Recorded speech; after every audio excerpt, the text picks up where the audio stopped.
Hello student, welcome back to geography class. तो अपने Hindi medium की 11th क्लास की जो ज्योग्राफी है उसके अंदर अध्याय 6 जो है वो स्टार्ट कर चुके हैं, भू आकृतिक प्रक्रियाएं। तो भू आकृतिक प्रक्रियाएं जो है इससे संबंधित ये अपने पढ़ रहे थे। तो इसमें अपने अपक्षय के बारे में पढ़ा, भू आकृतिक प्रक्रियाओं के बारे में पढ़ा, अंतर्जनिक जो प्रक्रियाएं हैं वो, बाह्यजनिक जो प्रक्रियाएं हैं वो, उसके बाद में अपक्षय आया। अपक्षय के बारे में पढ़ लिया, अपक्षय क्या होता है, अपक्षय की जो प्रोसेस है या कितने प्रकार का अपक्षय होता है, ये रासायनिक है, भौतिक है, जैविक है, वो अपक्षय के बारे में पढ़ चुके हैं। इसके बाद में अब जो पढ़ना है वो आज अपने अपक्षय का महत्व जो है वो रहता था। अपक्षय का महत्व, अपक्षय का महत्व।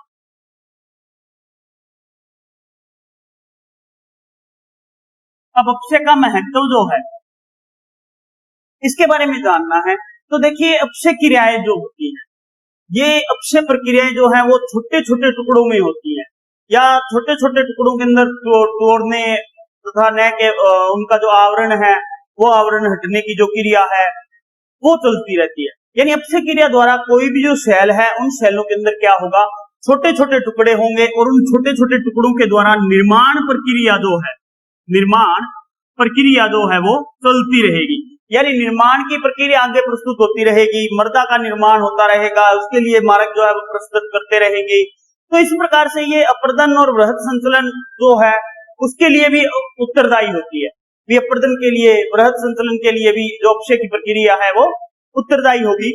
अब इस अपक्षय प्रक्रिया के द्वारा देखा जाए अपने तो बृहद संचलन होता है। अब सेलों के अंदर अपक्षय न तो न हो तो, यानी अगर सेलों के अंदर अपक्षय न हो तो क्या होगा, तो अपक्षय अगर नहीं होगा तो अपर्दन का कोई महत्व नहीं होगा। यानी अपक्षय होगा तो ही अपर्दन होगा, वरना अपर्दन नहीं होगा।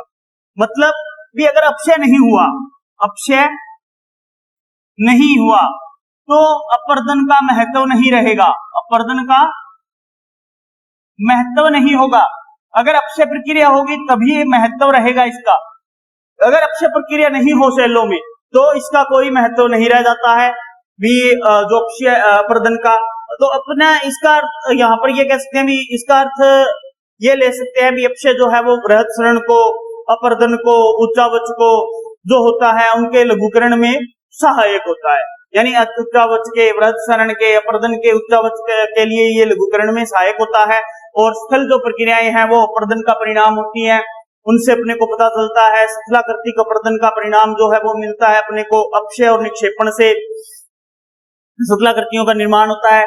अब अपक्षय और निक्षेपण के द्वारा कई बार क्या होता है, राष्ट्रीय अर्थव्यवस्था के लिए महत्वपूर्ण होती है। यानी अपक्षय व निक्षेपण प्रक्रिया राष्ट्रीयकरण में, राष्ट्रीयकरण के महत्व की होती है। यानी राष्ट्रीयकरण जो है या राष्ट्रीय अर्थव्यवस्था जो है अपनी, यहाँ पे राष्ट्रीय अर्थव्यवस्था लिख लीजिए, राष्ट्रीय अर्थव्यवस्था। तो राष्ट्रीय अर्थव्यवस्था जो है, अपक्षय और निक्षेपण जो होते हैं वो क्या करते हैं, जो अपनी राष्ट्रीय अर्थव्यवस्था है उस राष्ट्रीय अर्थव्यवस्था में भी काफी योगदान देती है। योगदान कैसे देती है, अब अपक्षय और निक्षेपण हो रहा है तो अपक्षय और निक्षेपण होने से क्या होगा, जो मूल्यवान खनिज होंगे उन मूल्यवान खनिजों से जो परतें हैं वो हट जाएंगी। जैसे मूल्यवान खनिज अपने लोहा है, सोना है, चांदी है, एल्यूमिनियम है, ये मूल्यवान खनिज है।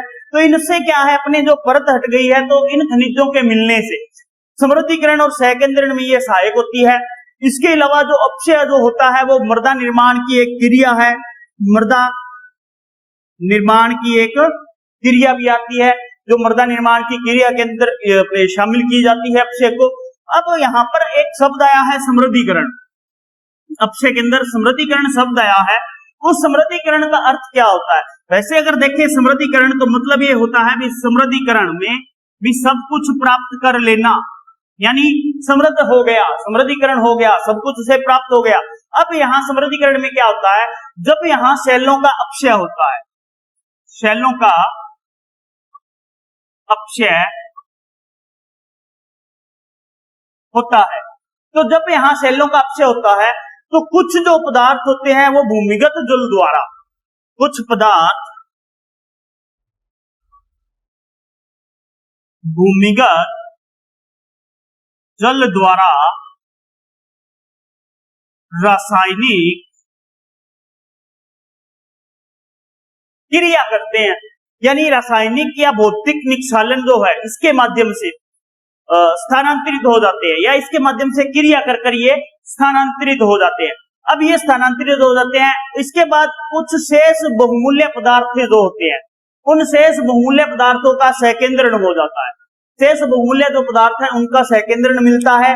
अब वो सकेंद्रण है तो इस प्रकार से अपक्षय के द्वारा बचे हुए ये बहुमूल्य जो पदार्थ है ये प्रक्रमण और शोधनशालाओं में जो है वहां पर भेजे जाते हैं, वहां से इनका शोधन किया जाता है। इन्हीं सभी को अपने क्या कहा जाता है, समृद्धीकरण कहा जाता है। यानी यहाँ क्या होगा, रासायनिक और भौतिक अपने जो हुआ निक्षालन जो है उस निक्षालन के माध्यम से स्थानांतरित हो जाएंगे। स्थानांतरित होने के बाद में कुछ बहुमूल्य जो पदार्थ है उनका सकेंद्रण जो है वो हो जाता है। अब इस प्रकार में क्या होगा, अपक्षय के हुए बिना बहुमूल्य जो पदार्थों का सकेंद्रण है वो अपर्याप्त होता है तथा आर्थिक दृष्टि से उनका दोहन, प्रक्रमण और शोधन के लिए व्यवहार्य नहीं होता है, और इस सभी को अपनी क्या कहते हैं, समृद्धीकरण कहते हैं। तो ये सारी की सारी जो अपनी प्रक्रिया चलती है, प्रोसेस जो चलती है, ये सारी की सारी प्रोसेस समृद्धीकरण में आती है। तो इससे अपने समृद्धीकरण होता है। अब समृद्धीकरण के बाद में अगला अपना जो अपक्षय है, इसके बाद जो पॉइंट आता है वो आता है वृहद संचालन, या वृहद संचालन बोल देते हैं जिसे, वृहद संचालन, यानी बहुत बड़ा संचालन जो है वो कैसे होता है। अब वृहद संचालन जो है, इस वृहद संचालन के अंतर्गत सभी संचलन आते हैं, यानी जितने भी प्रकार के संचलन होंगे वो सारे के सारे इसमें आएंगे, जिनमें अपने सेलों का जो मलबा है उसका सरकना। अब सेलों का जो मलबा है वो कैसे सरकता है, तो सेलों का जो मलबा है वो गुरुत्वाकर्षण के प्रभाव में आने के कारण ढाल के अनुरूप स्थानांतरित होता रहता है। यानी गुरुत्वाकर्षण बल जो है वो लगेगा, उस गुरुत्वाकर्षण बल के द्वारा क्या होगा, धीरे धीरे ढाल जो है उस ढाल के अनुरूप पदार्थ जो है वो सरकता जाएगा। मान लीजिए ये पदार्थ कोई इस प्रकार से ऊंचाई पर पड़ा है, ये पदार्थ ऊंचाई पर पड़ा है। अब ये पदार्थ क्या होगा, जब गुरुत्वाकर्षण के संपर्क में आएगा तो इस ढाल के साथ में गति करने लग जाएगा। तो गुरुत्वाकर्षण बल जो होता है उसके सीधे प्रभाव में आने के कारण ढाल के अनुरूप वो स्थानांतरित हो जाता है, गुरुत्वाकर्षण बल के कारण। अब इसका तात्पर्य ये होता है भी जो वायु है, जल है, हिम है, वो अपने साथ एक स्थान से दूसरे स्थान तक मलबा नहीं ढोते, बल्कि क्या होता है, मलबा भी अपने साथ वायु, जल और हिम जो है उनको ढोता है। मतलब ये है भी हिम, वायु और जल, इनको माना जाता है कारक। कौन से, मलबा ढोने वाले या अपक्षय के द्वारा जो पदार्थ प्राप्त हुआ है उस पदार्थ को ढोने वाले।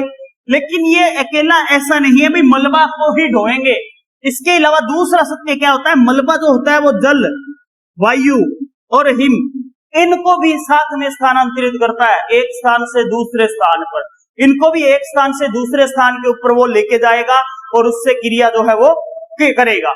अब ये जो क्रिया है वो चलती रहती है, या मलबा ढोने की जो क्रिया है ये होती रहती है। अब इसमें देखिए क्या होगा, जो वृहद अपने मलबे की संरचना होती है, उस मलबे की जो संचलन गति है या उसकी बात करें तो वो संचलन गति मंद से तीव्र हो सकती है, यानी मंद हो सकती है, मंद से फिर तीव्र हो सकती है, वो ढाल के अनुरूप हो सकती है। अब इसके फलस्वरूप क्या होता है, जो पदार्थ होते हैं वो छिछले गहरे स्तंभ जो हैं पदार्थों के वो प्रभावित होते हैं, जिसके अंतर्गत अपने विसर्पण है, बहाव है, स्खलन है, पतन जो है, इन सबको सम्मिलित किया जाता है। यानी विसर्पण,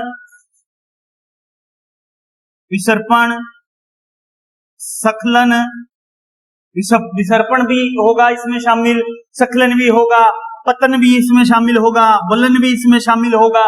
तो ये सारी की सारी प्रक्रियाएं जो है वो होती रहेंगी, या बहाव की जो प्रक्रिया है ये प्रक्रिया चलती रहेगी। अब वृहद संचलन में सबसे महत्वपूर्ण जो होती है वो होती है गुरुत्वाकर्षण शक्ति।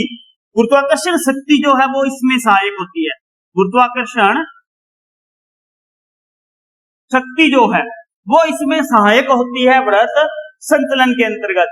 तो वृहद संतुलन में ये सहायक होती है, जैसे अपने कई प्रकार के भू आकृतिक कारक होते हैं जिनमें हिमानी है, वायु है, लहरें हैं, तो ये अपने साथ मलबा ढोती हैं, लेकिन मलबा ढोने के साथ साथ जो गुरुत्वाकर्षण शक्ति जो होती है, उन शक्तियों के कारण ही ये भू आकृतिक कारक सारे प्रभावित होते हैं। तो इसलिए ये जो वृहद संतुलन है, इसके अंदर गुरुत्वाकर्षण शक्ति का बहुत ज्यादा महत्व रहता है। अब वृहद संतुलन जो होता है, उस वृहद संतुलन को के सहायक कारक बोल सकते हैं, जो है वृहद संतुलन के सहायक कारक कौन कौन से है, या वृहद संकलन सक्रियता के वृहद संतुलन सक्रियता के सहायक कारक। तो वृहद संतुलन सक्रियता के सहायक कारक। अब सहायक कारक क्या क्या है इसके? तो पहला जो आता है वो आता है प्राकृतिक एवं कृत्रिम साधनों द्वारा। प्राकृतिक एवं कृत्रिम साधन। अब प्राकृतिक और कृत्रिम जो साधन है वो क्या करते हैं, जो अपने पदार्थ होता है उस पदार्थ को, या इससे के अंदर ये होता है भी साधनों के द्वारा ऊपर के जो पदार्थ है उन पदार्थों को ये हटाते रहते हैं। जैसे प्रकृति के अंदर अपने कह सकते हैं, जैसे वायु चल रही है, जल है, हिम है, इनके द्वारा कृत्रिम साधनों जैसे मशीनें वगैरह जो हैं, या अपने और कोई वर्क जो है जैसे पवन चक्कियां वगैरह जो हैं, उनके द्वारा जो है वो संतुलन होता रहता है। वृहद संतुलन जो है वो काफी मात्रा में होता है। दूसरा जो आता है वो आता है ढालों की प्रवणता व ऊंचाई। ढालों की प्रवणता व ऊंचाई। अब ढालों की जो प्रवणता है या ऊंचाई जो है, अब ढालों की जो ऊंचाई या प्रवणता जो है ये भी क्या है, प्रभावित करेगी, जो है इनमें वृद्धि जो है वो इसको प्रभावित करेगी। अगर ढाल जो है उसकी ऊंचाई काफी है तो वहां पर वृहद मात्रा में संतुलन होगा। अगर उसकी जो ऊंचाई है वो कम है तो वहां पर वृहद मात्रा में संतुलन नहीं हो सकता है। इसके अलावा तीसरा जो आता है वो आता है पदार्थों के प्राकृतिक अथवा कृत्रिम भराव के कारण उत्पन्न बल। पदार्थों के प्राकृतिक व कृत्रिम भराव के कारण उत्पन्न बल। तो प्राकृतिक व कृत्रिम भराव के कारण उत्पन्न जो बल होते हैं या उत्पन्न बल का जो अति भार होता है, उस अति भार के कारण भी अपने वृहद संतुलन होता है, क्योंकि पदार्थों के जो प्राकृतिक और कृत्रिम भराव है वो इनमें भार उत्पन्न कर देते हैं, जिससे इनका क्या है, संतुलन होता रहेगा। चौथा इसमें आता है अत्यधिक वर्षा संप्रति। अत्यधिक वर्षा संतृप्ति। अत्यधिक वर्षा संतृप्ति एवं ढालों के पदार्थों एवं ढालों के पदार्थों पदार्थ स्नेहन यानी बहुत ज्यादा वर्षा के कारण उनके संतृप्त होने के कारण मलबा जो है वो काफी संतृप्त हो जाएगा। उसके कारण जो भार उत्पन्न होगा, अति भार उत्पन्न जो होगा, उसके कारण भी अपने जो है वृहद संतुलन होगा। पांचवा जो आता है मूल ढाल जो है, या मूल ढाल की सतह पर से जो पदार्थ है उस पदार्थ का हटना। पांचवा आता है मूल सतह से पदार्थ व मूल भार का मूल ढाल से पदार्थ व मूल भार का हटना। जो मूल ढाल है सतह की, उस मूल ढाल से पदार्थ जो हैं वो पदार्थ हटेंगे, या जो भार है वो भार हट जाएगा। तो वो भार या पदार्थ के हटने के कारण जो संतुलन होगा वो वृहद संतुलन में आएगा। छठा इसमें आता है भूकंप आना। अब भूकंप आने से भी क्या है, संतुलन होता है। भूकंप आने से संतुलन कैसे होता है? जब भूकंप आता है तो बहुत बड़ी जो बिल्डिंगें जो होती हैं वो नीचे गिर जाती हैं, पहाड़ जो है उनसे टुकड़े टूट कर नीचे गिर जाते हैं। तो वो बहुत बड़ी बड़ी मात्रा के अंदर वो सारे जो है वृहद संतुलन के अंतर्गत आते हैं। तो भूकंप आने से भी इनका होता है। इसके अलावा 7 नंबर पे अपने आता है विस्फोट द्वारा कंपन। विस्फोट जो है उसके द्वारा कंपन या मशीनों द्वारा कंपन, विस्फोट या मशीनी कंपन। मशीनी कंपन जो है इसके द्वारा भी अपने मशीनी कंपन जो है इसके द्वारा भी अपने बृहद संचलन होता है। 8 नंबर पर बात करें तो 8 नंबर पर आता है अत्यधिक प्राकृतिक रिसाव के कारण, या अत्यधिक अपने ये कह सकते हैं प्राकृतिक रिसाव जो होता है, उस अत्यधिक प्राकृतिक रिसाव से भी अपने बृहद संचलन होता है। अत्यधिक प्राकृतिक रिसाव द्वारा, तो अत्यधिक प्राकृतिक रिसाव जो चलता है, इस रिसाव से भी काफी बड़ी मात्रा के अंदर बृहद संचलन होता रहता है। क्योंकि रिसाव के का जो प्रक्रिया है, उस रिसाव प्रक्रिया से जो कण होते हैं पदार्थों के, वो कण संग्रहित नहीं रह पाते, यानी टूटने लग जाते हैं। टूटने की वजह से वो पदार्थ जो है वो बृहद संचलन करने लग जाता है। इसके अलावा झीलों, जलाशयों, नदियों में अत्यधिक भार, जल का अत्यधिक भार होना या अत्यधिक मात्रा होना, वो इसमें आ जाता है। झीलों, नदियों, झीलें या नदियां जो हैं, उन नदियों में, जलाशयों में भारी मात्रा में जल निष्कासन, नदियों तथा जलाशयों में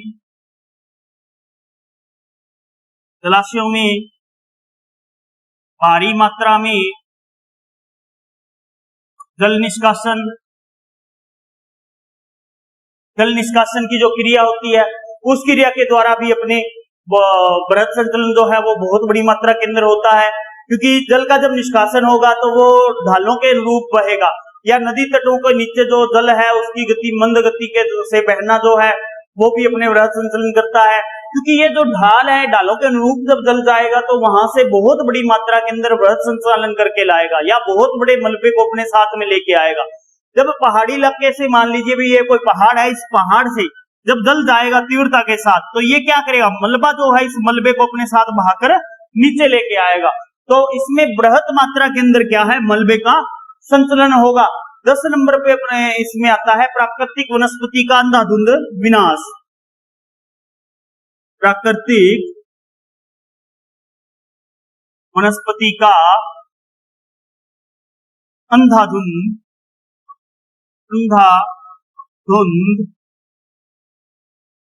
विनाश, यानी यहाँ क्या होता है, प्रकृति जो है, प्राकृतिक वनस्पति जो है उसका क्या अंधाधुंध अगर विनाश कर दिया गया है, तो उस अंधाधुंध विनाश करने के कारण जो मृदा है या अपने पहाड़ी जो क्षेत्र है वहां की अगर बात करें तो वहां पर जो कण है पदार्थों के वो ढीले हो जाएंगे।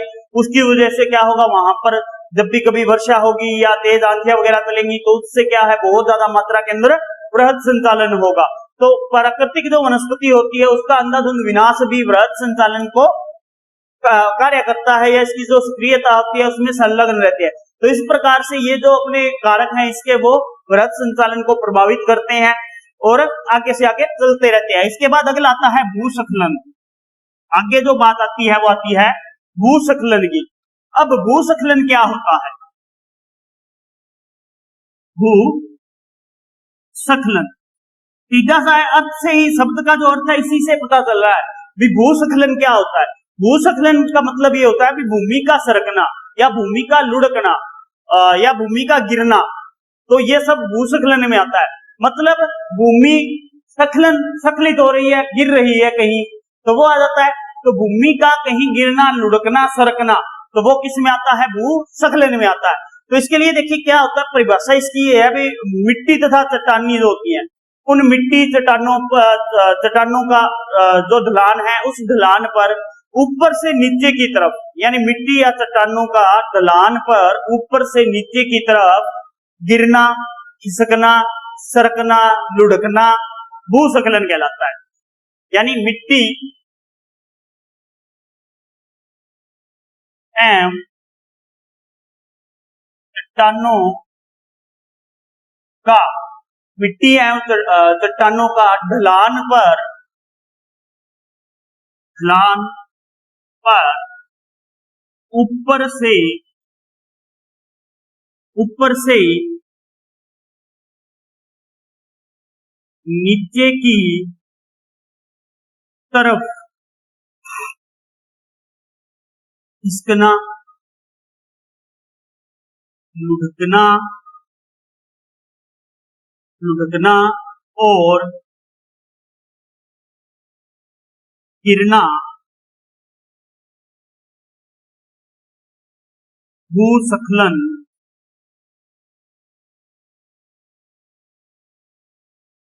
कहलाता है। भूस्खलन कहलाता है।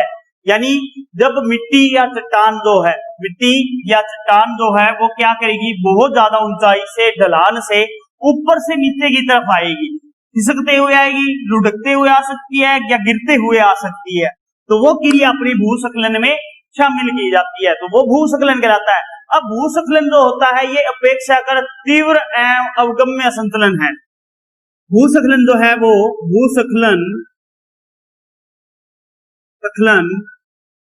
जो है वो क्या है, एक अपने ये कह सकते हैं अपेक्षाकृत, भूस्खलन अपेक्षाकृत तीव्र एवं अवगम्य संतुलन है, संतुलन है।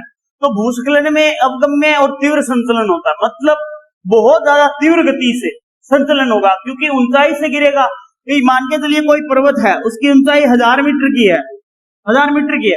अब 1000 मीटर से जब कोई लैंडस्लाइड हो रहा है या भूस्खलन हो रहा है, भूमि का कोई टुकड़ा टूट के गिर रहा है, तो ये जब नीचे की ओर आएगा तो देखिए कितनी स्पीड हो जाएगी, स्पीड इसकी हो जाएगी, तो वो स्पीड बढ़ेगी कैसे, गुरुत्वाकर्षण बल के कारण, क्योंकि गुरुत्वाकर्षण इसे अपनी ओर खींचेगा, तो उससे इसकी जो स्पीड है वो बहुत ज्यादा तीव्र हो जाती है, जिसको अपने तीव्र संतुलन या अवगम्य संतुलन भी कहा जाता है। अब इसमें जो अपेक्षाकृत जो पदार्थ का संकलन होता है भूस्खलन में, वो पदार्थ अपेक्षाकृत शुष्क पदार्थ होते हैं, शुष्क पदार्थ होते हैं। भूस्खलन के अंदर जो शुष्क पदार्थ है उनका ज्यादातर अपने क्या है संचलन होता है। अब अपेक्षाकृत इनका शुष्क पदार्थों का संचलन हो रहा है। अब शुष्क पदार्थों के साथ कई बार क्या है, वृहद इनके साथ संलग्न वृहद आकार के एवं आकृतिक शेल जो हैं उनमें निरंतर प्राकृतिक क्षरण या अंश जो है या ढाल की जो ज्यामिति जो होती है उसके ऊपर भी ये संकलन जो है वो निर्भर करता है, यानी उनकी ज्यामिति पर, उनके अंश पर, उनके भागों पर, तो सारा जो संकलन है वो उनपे निर्भर करता है। अब संकलन की बात है यहाँ, तो भूस्खलन जो है ये काफी तीव्र गति से हो रहा है, तो इस तीव्र गति से ये चलता रहता है। अब इसमें कई प्रकार के भूस्खलन जो है इनको पहचाना जाता है, या कई प्रकार के जो भूस्खलन है उनको शामिल किया जाता है इसमें, यानी भूस्खलन जो है इसके कई प्रकार हैं। भूस्खलन के विभिन्न प्रकार, तो भूस्खलन जो है वो विभिन्न प्रकार से होता है। अब विभिन्न प्रकार ये कौन कौन से हैं वो पता होना चाहिए अपने को भी, इसके विभिन्न प्रकार क्या हैं। तो इनका विभिन्न प्रकार में जैसे अवसर्पण, अवसर्पण आ गया, अवसर्पण के बाद में मलवा स्खलन, मलवा स्खलन,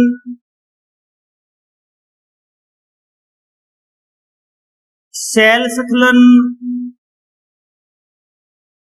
जो हैं, ये सारे इनको अपने इसमें भूस्खलन के अंदर शामिल किया जाता है। भूस्खलन के विभिन्न प्रकार है ये, इसके अलावा शैल पतन जो है वो भी इसमें शामिल किया जाता है। तो ये अवसर्पण, मलवा स्खलन, शैल स्खलन ये इसके प्रकार हैं। तो यहाँ पर अवसर्पण जो है वो क्या होता है, या अपसर्पण किसे कहते हैं, अवसर्पण जो है वो किसे कहते हैं, वो बात आती है अपने सामने। तो अवसर्पण की यहाँ पे डेफिनेशन है वो देंगे अब। अवसर्पण, अवसर्पण,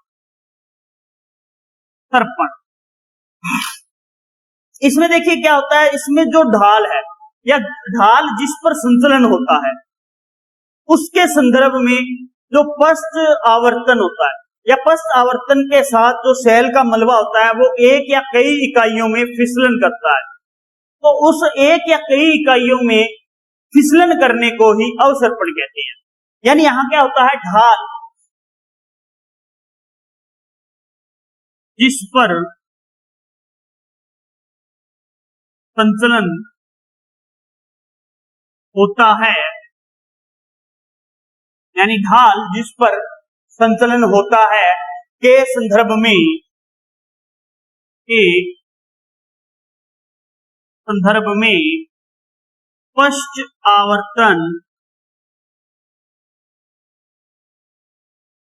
आवर्तन जो है उसके साथ, पश्च आवर्तन के साथ शैल या मलबे, शैल या मलबे की एक या मलबे की एक या कई इकाइयों इकाइयों इकाइयों के के फिसलन को अवसर्पण कहते हैं। यानी ढाल होगा जिसपे संतुलन होगा, उसकी संदर्भ में जो पश्च आवर्तन के साथ शैल और मलबे की एक या कई इकाइयां जो है वो फिसलती हुई नीचे आती हैं, तो उसको अवसर्पण कहा जाता है। इसके बाद आता है मलबा संकलन, मलबा संकलन। अब मलबा संकलन जो है, इसमें देखिए क्या होता है, इसमें जो पृथ्वी के पिंड है या पृथ्वी के पिंड का पश्च आवर्तन के बिना जो मलबे का तीव्र लोटन या स्खलन जो होता है वो मलबा स्खलन कहलाता है, मलबा स्खलन कहलाता है। यानी यहां पृथ्वी के पश्च में, पृथ्वी पिंड के पश्च आवर्तन, यानी पृथ्वी पिंड का पश्च आवर्तन जो है उस पश्च आवर्तन के बिना, पश्च आवर्तन के बिना बिना मलबे का तीव्र लोटन या स्खलन नहीं हो सकता, बिना मलबा का तीव्र लोटन एवं स्खलन मलबा स्खलन कहलाता है, मलबा स्खलन कहलाता है। यानी यहां पर जो है मलबा क्या है, पृथ्वी पिंड है, पृथ्वी पिंड का पश्च आवर्तन जो है उसके बिना मलबे का तीव्र लोटन या स्खलन नहीं हो सकता है।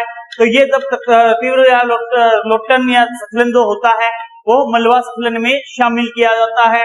अब शैल स्खलन क्या होता है, शैल स्खलन की बात आती है, शैल स्खलन जो है वो क्या है। तो शैल स्खलन में देखिए क्या होता है, जो संस्तर जोड़ होते हैं या भ्रंश के नीचे, संस्तर जोड़ या भ्रंश के नीचे पृथक जो शैलें होती हैं, तो वो पृथक शैलें शैल वृहत के स्खलन के द्वारा या स्खलन को शैल स्खलन कहा जाता है। यानी एक तो क्या होगा, संस्तर जोड़ और भ्रंश जो है उस भ्रंश के नीचे शैल वृहत के स्खलन को शैल स्खलन कहा जाता है। संस्तर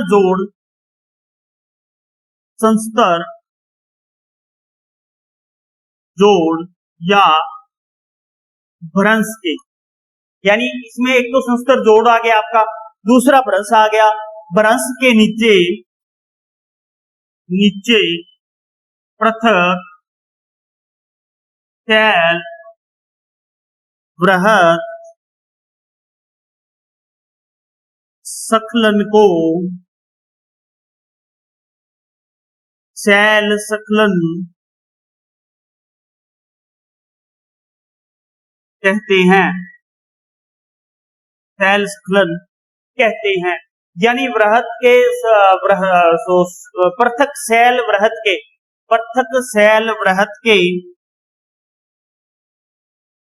स्खलन को शैल स्खलन कहते हैं। तो इसमें संस्तर जोड़ जो है उसके बीच या भ्रंश जो है उनके नीचे पृथक शैलें होती हैं जो वृहत रूप में होती हैं, और वो वृहत शैलें जो है जब उनका स्खलन होता है तो उन वृहत शैलों के स्खलन को शैल स्खलन कहा जाता है। तो इस प्रकार से ये स्खलन के कुछ रूप आते हैं।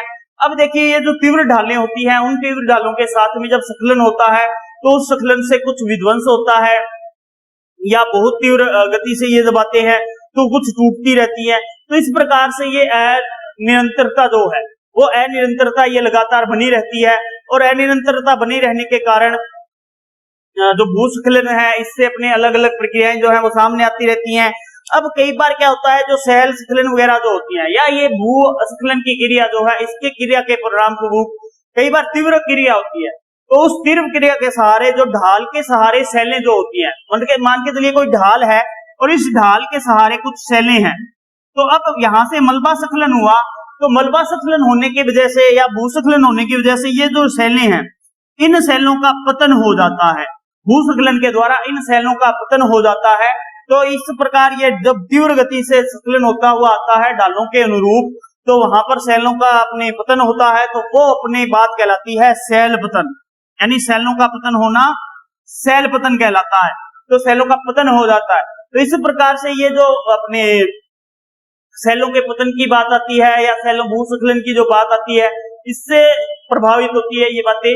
इसके बाद अपने जो है भूस्खलन जो है, इसमें बहुत गहराई तक स्खलन हो सकता है, यानी पृथ्वी के अंदर भी ये क्या स्खलन करता है, पृथ्वी के अंदर भी संस्तर, जोड़, भ्रंश वगैरह जो है वो टूटते रहते हैं, ऊपरी क्रिया के द्वारा चलता रहता है, पर्वतों में चलता रहता है। इसके बाद में अपने जो है वो आगे पॉइंट आता है अपर्दन और निक्षेपण। अब अपर्दन और निक्षेपण जो है, या जिसे अपने इरोजन या डिपोजिशन की प्रक्रिया बोलते हैं, इरोजन या डिपोजिशन की जो प्रक्रिया है उस प्रक्रिया में ये होता है भी अपर्दन जो है वो भूमि के अंतर्गत या भूमि का जो अपने पदार्थ होता है ऊपर का, उस ऊपर के पदार्थ को ये काटता है अपर्दन द्वारा, यानी अपर्दन कर देना, किसी ना किसी कारक से अपर्दन हो जाता है, कटाव हो जाता है। अपर्दन एवं निक्षेपण। अपर्दन का जो मतलब होता है वो, अपर्दन का मतलब ये होता है भी अपर्दन जो है इसमें क्या होता है, कटाव होता है, यानी कोई पदार्थ है या सेल जो है उस सेल के अंदर कटाव होना। कटाव होने का कारण क्या हो सकता है, हवा हो सकती है, जल हो सकता है, हिम हो सकता है, तापमान हो सकता है।